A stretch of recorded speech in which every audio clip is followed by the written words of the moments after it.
Symptoms of this virus include initial nausea and vomiting, blurred vision, loss of muscle control, and unconsciousness. State College is also reporting that some of the affected persons are turning into zombie-like creatures. At any time, they may start causing massive damage to the area. Because this is an airborne virus, authorities recommend that the following action should be taken by all members of the public.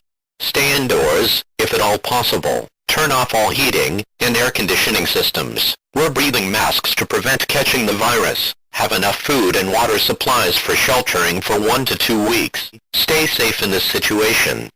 Unruly behavior will not be tolerated. You will be arrested. Just imagine waking up one morning to hear an eerie, spine-chilling message via the emergency broadcast system, advising that there is an unknown and uncontrollable virus hastily spreading across state lines. The advisory adds that the airborne disease is transforming healthy people into inhuman beasts. What would you do? Where would you go? The idea of zombies, turbulent, cannibalistic humans who want to eat you alive, has been around for quite some time. But why all of a sudden has the popularity of zombies skyrocketed? Why do so many people want to pay money to go to the movies, purchase video games, watch television shows, and read vivid books full of these disgusting, gore-gushing things? It seems to me that some of us may be obsessed with a concept that doesn't even exist. On the contrary, before we jump to conclusions, let's take a look at where it all began. Traditionally, in Haiti, witch doctors performed voodoo that appeared to turn living people into a zombie-like trance through the use of strong chemical powders.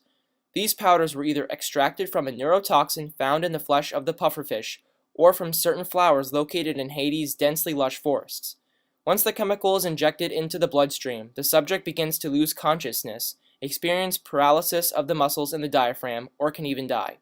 However, the subject does not fall into a death-like trance or coma that is depicted in zombie movies, nor does the person move around attempting to attack or consume other living things. So what is the point of doing this to someone? I guess you'll have to find a real witch for a real explanation, because I sure don't have a clue. Interestingly, in another part of the world, through African folklore, it has been said that dead corpses can be revived by a bokor, another word for a sorcerer, and turned into a zombie. In some regions of South Africa, many people believe trains, staffed by zombie workers who are controlled by a witch, would abduct a person boarding at night in an attempt to turn the person into a zombie slave. If the transformation was not successful or the captive did not cooperate, he was beaten and then thrown from the train. A little too much? Well, I did say it was folklore, and these stories have been passed down from generation to generation over hundreds of years, and the stories have grown over time. The important thing to get out of this is that zombies came from something other than the cinematic world. It was not until recently that writers, including Hollywood producers, began marketing zombies as grave risers or factors of pandemics. The more bizarre the stories became, the more their popularity has risen around the world. To further prove this point, if we analyze some of the most popular zombie movies of all time, we can get a more thorough understanding from the amount of films produced that there is an extreme infatuation with this genre. In 1968, Night of the Living Dead, created by the infamous George A. Romero, was released. It grossed $12 million domestically and $18 million internationally.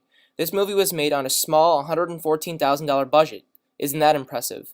Decades later, when 28 Days Later came out in 2002, it was considered a financial success, with $82.7 million, which was made on a $6 million budget.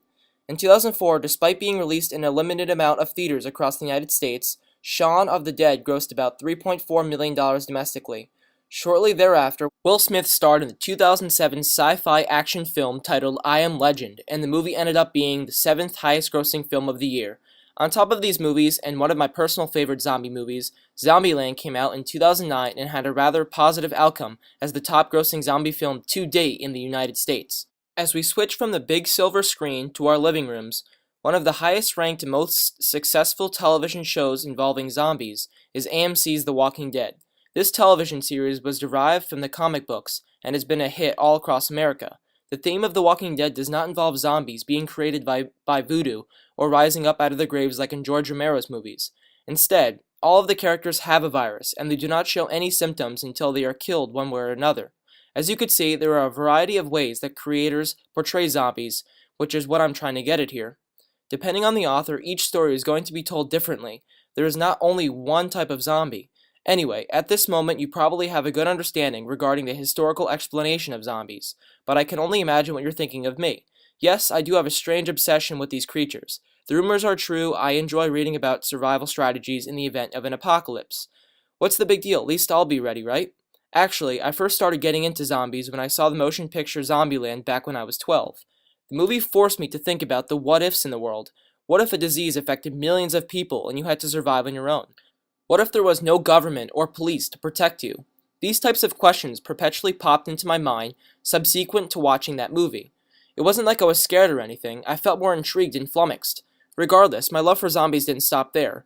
Once I started to really get into it, I was looking everywhere to get more action. From playing Call of Duty Zombies on PlayStation, Plants vs. Zombies on the computer, to working out with the Zombies Run Athletic app, I was convinced that I was addicted to the whole zombie phenomenon. Then, to top it off, one day in October, a good friend of mine asked if I wanted to do a zombie 5K mud run with him. You can only guess my response. The race consisted of a 3.2-mile course with obstacles, zombies, and a plethora of mud. Each runner received a flag football belt which symbolized their life. If you lost all 3 flags, you were considered dead, but if you ran the whole race and finished with at least 1 flag, you survived the outbreak. The competition wasn't about sprinting to the finish, but more of a survival game. My friends and I had to stick together and run past the zombies as a group, so that we weren't as easily picked off. I remember at one point my fellow runners, Patrick, Ross, and Grant, all slipped right through the zombies like a knife through butter. Just as if we were playing sharks and minnows, the strategy was clearly to use the buddy system, to move all at once so that the opponent has a hard time singling someone out. Throughout the course, my adrenaline never stopped pumping. Around every corner was a surprise, and we didn't know what to expect. One moment, a zombie would pop out and chase us. The next, we were faced with maneuvering past a demon wielding chainsaws. Despite being saturated in mud after the first 10 minutes, soaked from the waterslide obstacle, and exhausted from running, I managed to survive with 2 flags to spare. My personal experience with the zombie run was indeed exquisite. I enjoyed the feelings of fear mixed with those of excitement. When looking back on it, I can now distinctly add myself to the list of people who are preoccupied with the zombie trend. Coming full circle, there are multiple contributions to our zombie genre from all over the world. Whether it's from pop culture, traditional stories, or even historic folklore, the main reason why people are so attached to these undead creatures is because of how the current media and society as a whole supports it. New video games, movies, books, and recreational events contribute to the zombie phenomenon. Society is relentlessly fascinating over the survivalist mentality factor. Like I mentioned before, the what-if phrases. People absolutely love to think about these types of situations because they are so out of the ordinary. With the exception of the doomsday preppers crowd, who stock up on food and prepare bunkers for the worst-case scenarios, there is a minimal amount of people who fully believe zombies will one day take over the world. Most know in their hearts that something as drastic as a zombie outbreak, in reality, is nothing possible nor realistic. Having said that, those same people, including me, will continue to watch and play games involving zombies, and it's because they're so unconventional while containing the uneasy thrill factor that most people adore. We aspire to have something to worry about, but in the backs of our minds we continue to contemplate whether or not it will ever happen. Unlike the seriousness of global warming, where we factually and scientifically have empirical data and updated research that our oceans are rising along with the ice caps in the northern and southern parts of the globe, the zombie apocalypse cannot be taken truthfully. In the future, our world will continue to release more zombie storylines through a variety of forums. I've come to the conclusion that people love the genre far too much. With all the money being made every year on the zombie theme alone, it will be decades before the favored gut-dripping, jaw-missing creatures will finally be put to rest. Now quit standing around and board up the windows. I think I heard something in the hallway. Roar!